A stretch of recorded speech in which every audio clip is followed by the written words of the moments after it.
ഡൽഹി ചെങ്കോട്ട metro സ്റ്റേഷന് സമീപമുണ്ടായ സ്ഫോടനത്തിൽ 9 പേർ മരിച്ചതായ റിപ്പോർട്ടുകൾ. നിരവധി പേർക്ക് പരിക്ക്. പൊട്ടിത്തെറിച്ചത് 1-ാം നമ്പർ ഗേറ്റിന് സമീപത്തേക്ക് വന്ന കാർ എന്ന ഡൽഹി പോലീസ് കമ്മീഷണർ. കാറിനുള്ളിൽ യാത്രക്കാരുണ്ടായിരുന്നെന്നും കമ്മീഷണർ. स्लो मूविंग व्हीकल जो रेड लाइट की तरफ आके रुका था, उसमें एक ये एक्सप्लोजन हुआ है. उस वक्त गाड़ी के अंदर जो पैसेंजर्स उसके अंदर ही थे और इस एक्सप्लोजन से जो है आसपास की गाड़ियों में भी क्षति हुई. जैसे ही इसकी खबर मिली, हम सारी एजेंसीज जो है Delhi police, FSL, NIA, NSG, उनकी टीम NIA ഉദ്യോഗസ്ഥരും സ്ഥലത്ത്. ഭീകരാക്രമണ സാധ്യത തള്ളാതെ ഉദ്യോഗസ്ഥർ. ഡൽഹിയിൽ അതീവ ജാഗ്രതാ നിർദ്ദേശം. ചെങ്കോട്ട മുതൽ കൊനട്ടോ പ്ലേസ് വരെയുള്ള ഭാഗം ബാരിക്കേഡ് ചെയ്തു. 2 ഘട്ടമായിട്ടാണ് ഇത്തവണ പോളിംഗ് നടത്തുന്നത്.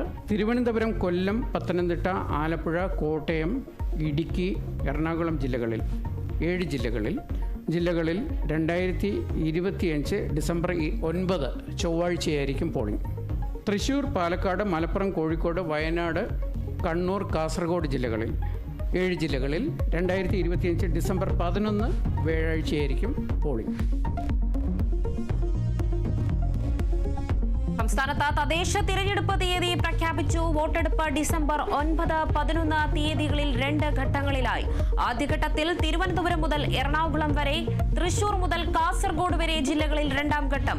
വോട്ടെണ്ണൽ ഡിസംബർ 13-ന്. മാതൃകാ പെരുമാറ്റച്ചട്ടം നിലവിൽ വന്നു.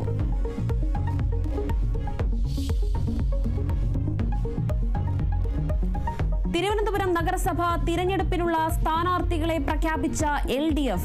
ആദ്യഘട്ടത്തിൽ സ്ഥാനാർത്ഥികളെ പ്രഖ്യാപിച്ചത് 93 സീറ്റുകളിലേക്ക്. CPIM 70 സീറ്റുകളിൽ മത്സരിക്കും. ഘടകകക്ഷികൾക്ക് 31 സീറ്റുകൾ. CPI മത്സരിക്കുക 17 സീറ്റുകളിൽ. 8 സീറ്റുകളിലെ സ്ഥാനാർത്ഥികളെ പ്രഖ്യാപനം പിന്നീട്. ആദ്യ പട്ടികയിൽ മേയർ ആര്യ രാജേന്ദ്രന്റെ പേരില്ല.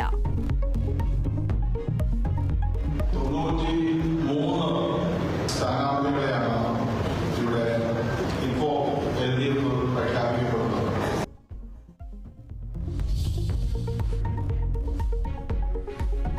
തിരഞ്ഞെടുപ്പിൽ LDF കഴിഞ്ഞതിനേക്കാൾ കൂടുതൽ സീറ്റും തദ്ദേശ സ്ഥാപനങ്ങൾ നേടുമെന്ന് CPIM കൂടുതൽ ആവേശത്തോടെ തെരഞ്ഞെടുപ്പിനെ നേരിടുമെന്ന് MP ഗോവിന്ദൻ മാസ്റ്റർ. സർക്കാരിനെതിരായ വിലയിരുത്തലാകും തിരഞ്ഞെടുപ്പെന്ന് KC വേണുഗോപാൽ. കേരളത്തിൽ രാഷ്ട്രീയ സംസ്കാരത്തിന് മാറ്റം കൊണ്ടുവരാൻ ജനങ്ങൾക്ക് കിട്ടിയ അവസരമെന്ന് രാജീവ് ചന്ദ്രശേഖർ.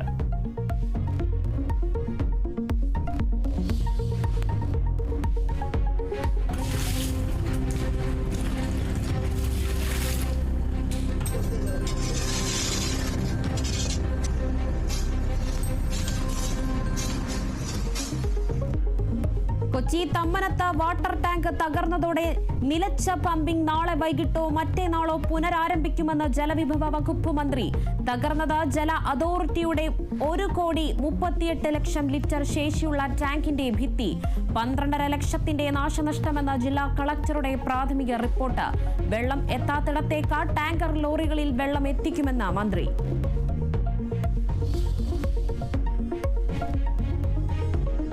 തിരുവനന്തപുരം SIT ആശുപത്രിയിൽ യുവതി മരിച്ച സംഭവത്തിൽ അന്വേഷണത്തിന് വിദഗ്ധ സമിതി.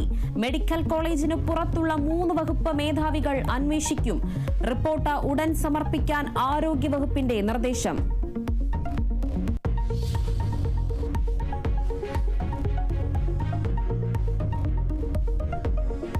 വൻ ഭീകരാക്രമണ പദ്ധതി തകർത്ത പോലീസും ഇന്റലിജൻസ് ബ്യൂറോയും. ഹരിയാനയിലെ ഫരീദാബാദിൽ നിന്ന് 300 കിലോഗ്രാം സ്ഫോടന വസ്തുക്കളും തോക്കുകളും കണ്ടെടുത്തു.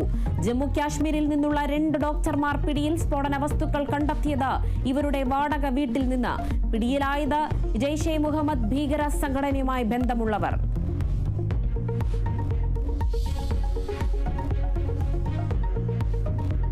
ബീഹാറിൽ 2-ാം ഘട്ട വോട്ടെടുപ്പ് നാളെ. വിജയപ്രതീക്ഷയിൽ മുന്നണികൾ. ബീഹാറിൽ ആര് ഭരിക്കുമെന്ന് വിധിയെഴുതുന്ന മണ്ഡലങ്ങൾ ഉൾപ്പെടെ പോളിംഗ് ബൂത്തിലേക്ക്. കലാശക്കൊട്ടിൽ കളത്തിലിറങ്ങി പ്രമുഖ നേതാക്കൾ.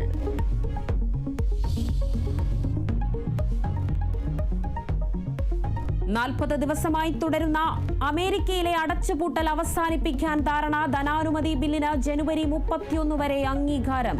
ബില്ല് പിന്തുണച്ച 8 ഡെമോക്രാറ്റ് അംഗങ്ങൾ ജീവനക്കാരുടെ കൂട്ടിപ്പിരിച്ചുവിടൽ മരവിപ്പിക്കാനും തീരുമാനം.